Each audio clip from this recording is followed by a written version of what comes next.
Buenas noches, profesor. Soy Eduardo Pinto del quinto de secundaria y hoy hablaré sobre Platón. Empezaré primero con su biografía. Platón nació en el año 427 a.C. en Atenas o en la isla de Gina, en el seno de una familia aristocrática ateniense. Era hijo de Aristón, quien se decía descendiente de Codro, el último de los reyes de Atenas, y de Peritione, cuya familia estaba emparentada con Solón. Era hermano menor de Glaucon y de Adimanto, hermano mayor de Potone, madre de Espúsipo, su futuro discípulo y sucesor en la dirección de la academia, y medio hermano de Antifonte. Pues Peritione, luego de la muerte de Aristón, se casó con Pirlampe y tuvo un quinto hijo, Critias y Cármide, miembros de la dictadura oligárquica de los 30 tiranos, que usurpó el poder en Atenas después de la guerra de Peloponeso. Eran respectivamente tío y primo de Platón por parte de su madre, y en consonancia con su origen, Platón fue un acérrimo antidemócrata. Con todo ello, no se le impidió rechazar las violentas acciones que habrían cometido sus parientes oligárquicos y rehusar participar en su gobierno. Su nombre verdadero fue Aristócles. Platón fue al parecer el apodo que le puso su profesor de gimnasia, que se le traduce como aquel que tiene anchas espaldas, según recoge Diógenes Laercio en Vida de los filósofos ilustres. Espúsipo, sobrino de Platón, elogia la rapidez mental y la modestia que tuvo de niño, así como su amor por el estudio. En su juventud se le habría interesado por artes como la pintura, la poesía y el drama. De hecho, se conserva un conjunto de epígramas que suelen ser aceptados como auténticos, y la tradición refiere que habían escrito o tenían interés en escribir tragedias, afán que había abandonado al comenzar a frecuentar a Sócrates. Nótese las duras críticas que Platón hace de las artes en República, fundamentando su parcial expulsión del estado ideal. También, según se ve en su teoría educativa, siempre se interesó por la gimnasia y los ejercicios corporales, y ciertas fuentes refieren que se habría dedicado a las prácticas atléticas. Habría participado asimismo en algunas batallas de la guerra de Peloponeso y de la guerra de Corinto, pero no hay información al respecto más que simples menciones del caso. En cuanto a su formación intelectual temprana, Aristóteles refiere que antes de conocer a Sócrates, Platón había tratado con el Heracliteo Crátilo y sus ideas de que todo lo sensible está en devenir, y por tanto de que no es posible el conocimiento científico acerca de ello, pero que luego, influido por Sócrates y su enseñanza e insistencia en inquirir y definir qué es cada cosa para hablar de ella con propiedad, se convenció de que había realidades conocibles y por tanto permanentes, y decidió que no eran de naturaleza sensible, el ámbito de lo que siempre define y nunca es, sino de la naturaleza inteligible. Este es, según Aristóteles, el origen de la teoría de las ideas, y su formación nos permite reconstruir algo de lo itinerario biográfico intelectual de Platón. Ahora voy a hablar sobre las obras de Platón. Todas las obras de Platón, con las excepciones de las cartas y de la apología, están escritas, como la mayor parte de los escritos filosóficos de la época, no como poemas pedagógicos o tratados, sino en forma de diálogo. E incluso la apología contiene esporádicos pasajes dialogados. En ellos sitúa Platón a una figura principal, la mayor parte de las veces Sócrates, que desarrolla debates filosóficos con distintos interlocutores, que mediante métodos como el comentario indirecto, los discursos o el relato mitológico, así como la conversación de entre ellos, se relevan, se completan o se entretejen. También se emplean monólogos en cierta extensión.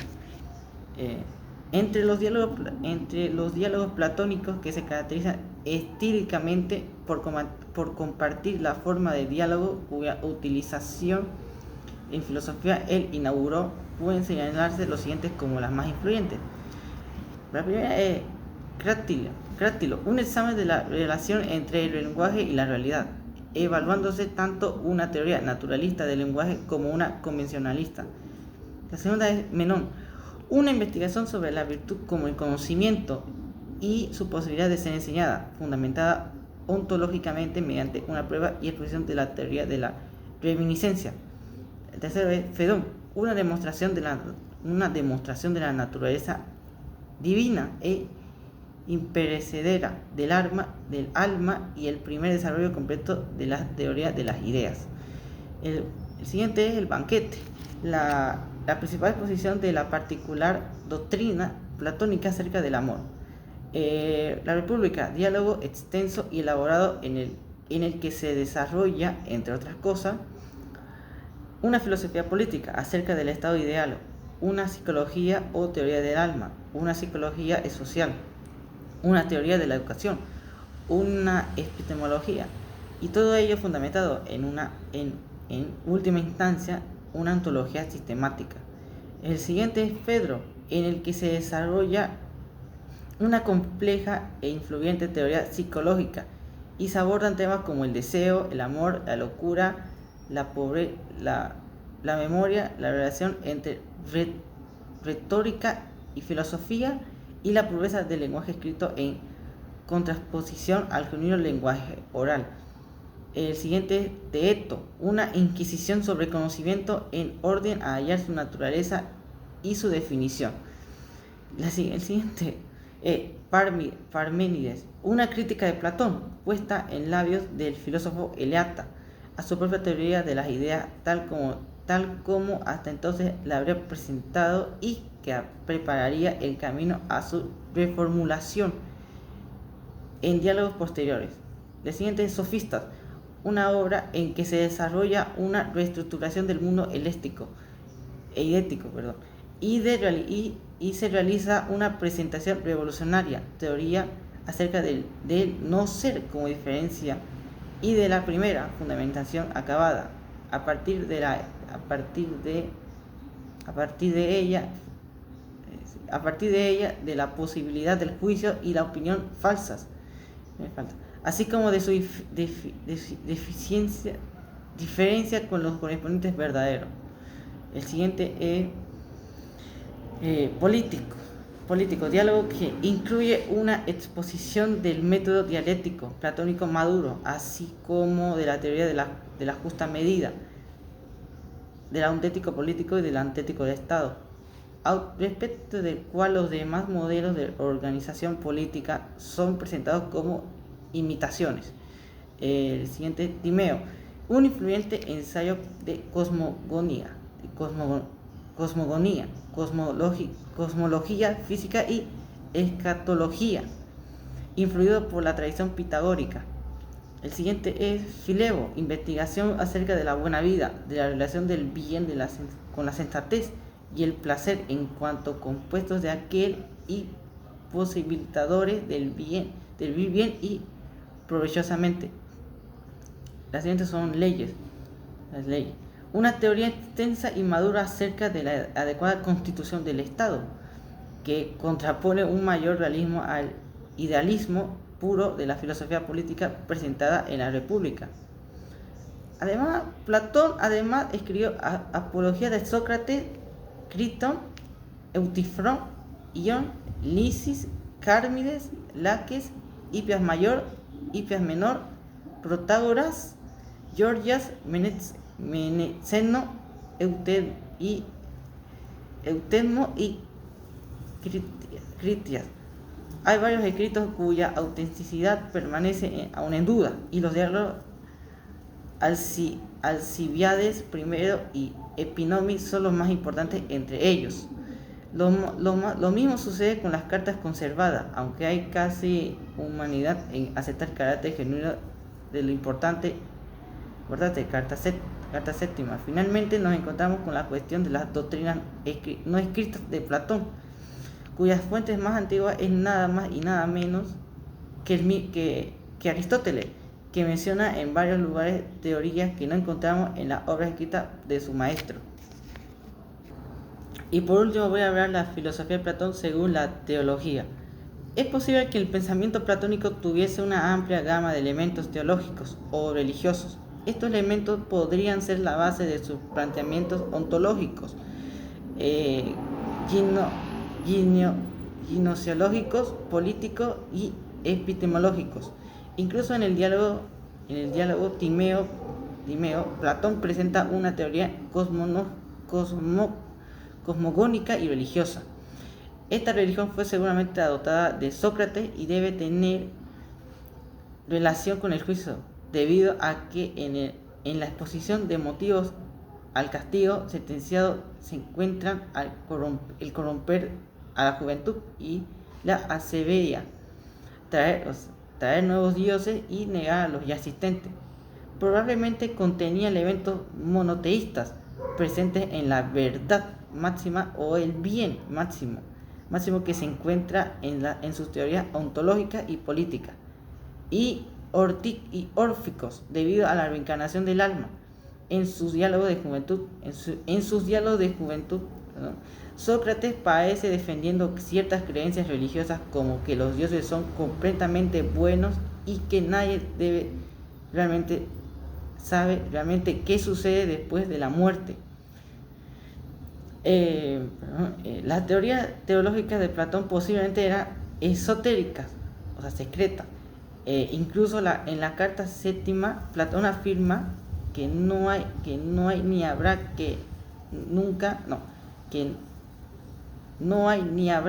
nunca una obra mía que trate estos temas. Cualquier persona cabal se guardaría mucho de confiar por escrito cuestiones serias, exponiéndolas a la malevolencia de la gente. Estos comentarios de Platón hacen pensar que aquello que dejó escrito no es para él suficientemente serio, según confesiones de Aristóteles sobre el bien. El estricta no tenía acceso a estas doctrinas, a diferencia de Euspesipo y Genócrates, lo cual daría una idea de por qué Aristóteles abandonó la academia. En el Fedón, Platón relata cómo Sócrates estaba ilusionado por las tesis de un mundo ordenado por la inteligencia de Anaxágoras, pero le disgustaron sus explicaciones puramente mecanicistas, prefiriendo explicaciones teológicas. Esta